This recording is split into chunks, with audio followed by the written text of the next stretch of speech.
everyone, welcome to my video tutorial on critiques. So I wanted to do this video because I think it's a very common problem that most of us have where we feel uncomfortable critiquing other people's work. There are a few different reasons for this. Many people seem to think that they're not good at offering constructive feedback to others or that they're going to offend someone that they are critiquing.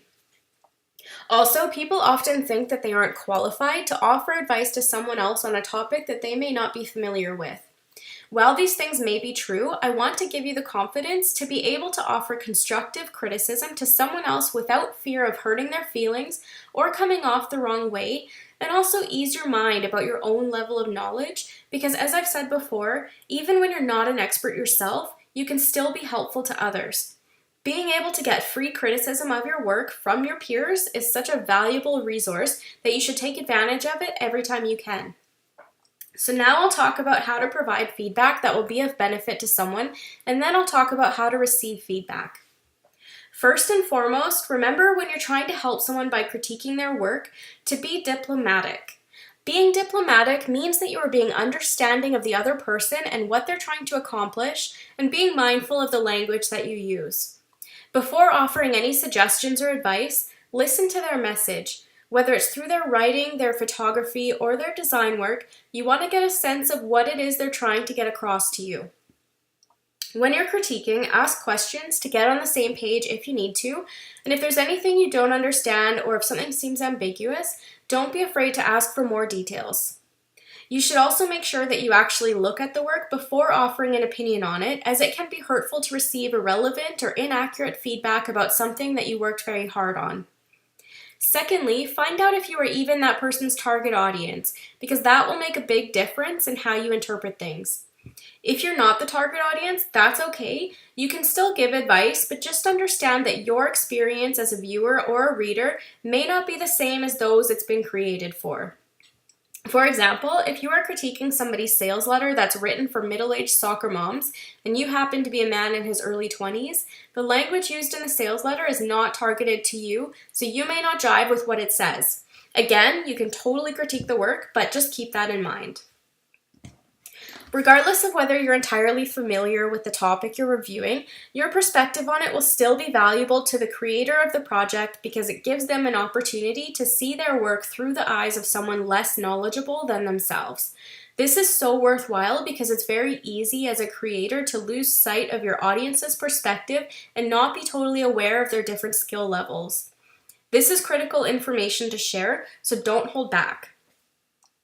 Another thing you want to be conscious of is when you do offer suggestions that you're being specific about the details to do with the work. You don't want to ask the person to change everything about their project because that is not helpful and it probably won't happen.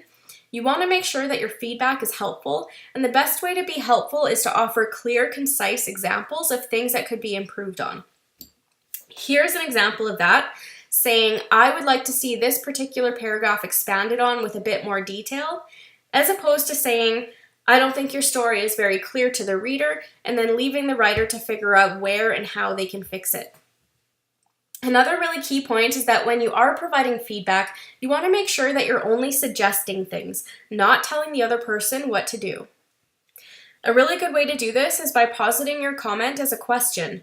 For example, you might say, "Have you considered trying this in a different color?" Or, "What other examples could you include in this section?"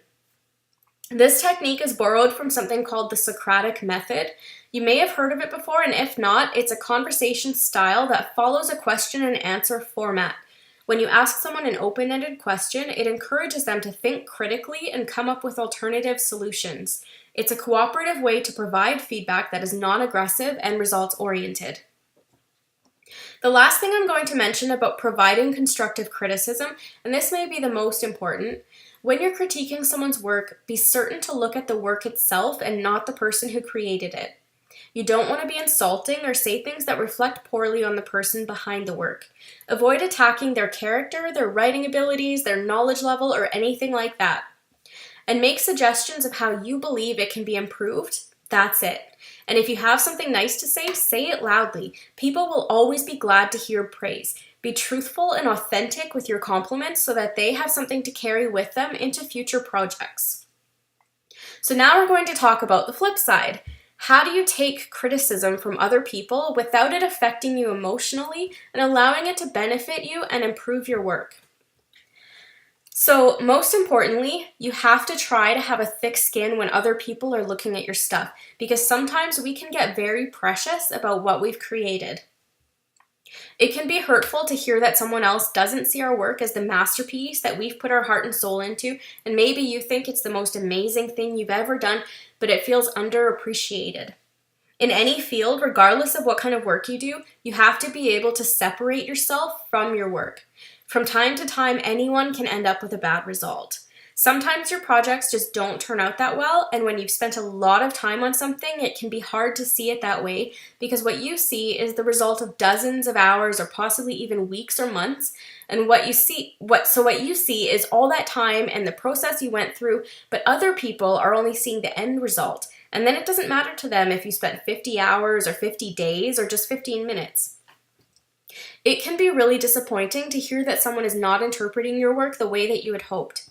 It can be a hard pill to swallow because there's this uncertainty of, okay, well, how do I fix this now, or where do I go from here? It might feel like you wasted a lot of time, and that disappointment, no matter how much experience you have or how many years you've been working, it always hurts a little bit. The silver lining here is that hopefully you now have a path to follow to improve, because if one person doesn't like or understand part of it, chances are they're not the only one, and your clients or customers may have the same reaction. And then what's the point of all that time you spent and all of your efforts if you can't sell it or can't make any money off the product that you've made? This is another reason why the critiquing process is so integral, because you want your peers and your fellow freelancers to see your work first and be able to offer that feedback before it goes in front of your target audience. You want those thoughts of something's falling short or this thing needs improvement to happen in the mind of your peers instead of in the minds of your clients or customers. It can be difficult not to be sensitive when you receive criticism, so it's important not to read into the feedback that others might have about your work. Just because someone thinks that you were very vague about a certain topic, for example, it does not mean that you, as a writer, are typically vague in every aspect, so don't read into it. Don't take that criticism and apply it to other areas of your work or your life. Just take it at face value and fix that one little part that they're referring to, and that's it. Move on. You should keep in mind that the person giving you the feedback might also be a little nervous about doing so. They may be struggling to find the words for their comments to you, and perhaps they're not phrasing it very well. If someone says something that you're not sure about, or maybe you don't agree with, it doesn't hurt to just ask some questions and try to get onto the same page.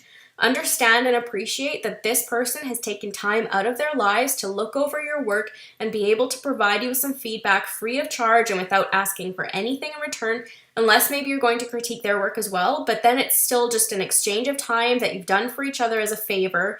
So keep that in the back of your mind and make sure you thank them for it before this is over, because regardless of whether you agree with their opinion, they've still spent that time to give it to you. If you don't understand a comment that someone has made, or you don't know what they're referring to, so maybe they've been a little vague in their critique, ask questions for more clarification. Ask them to be more specific if you need to, and try to keep it results-oriented. If you do receive some criticism that you don't necessarily agree with, or that seems a little negative, the best thing to do is just not respond. If it's something that's going to help you and you don't feel like if it's something that's not going to help you and you don't feel like it's coming from a place of helpfulness, then just try to forget about it and don't take the discussion any further, because it's probably just going to make you feel worse, and there's no point in that. Then people just don't agree on certain things. That's completely fine, as long as you are receiving the constructive feedback that you need from others that you can use, and then you don't need to spend any time on negativity here. Last of all, when people do provide you with feedback of your work, it's essential that you go and make those changes, following through with improving your project, and when it's done, you should show it to them so they can see how or if you've implemented their suggestions. Show gratitude for what they've provided for you, because that's going to help them feel good about giving more useful critiques in the future to others, and it shows them what a difference they've made for someone else. Practicing gratitude has been shown to be crucial to our own happiness as well, so make sure you don't skip this step no matter what. That being said, don't feel like you have to use other people's suggestions. Ultimately, this is your work. You can take or leave any comments that you want, and you don't even have to explain yourself. And that's all I have for you guys. Thank you so much for watching my video. I appreciate you taking the time to listen to me here. This has given me a great opportunity to practice my own video making and speaking skills, which I am very grateful for. So hopefully you got something from this, and that will enable you to feel more confident about providing critiques to others and be able to receive feedback provided for you as well. Now go out and get critiquing.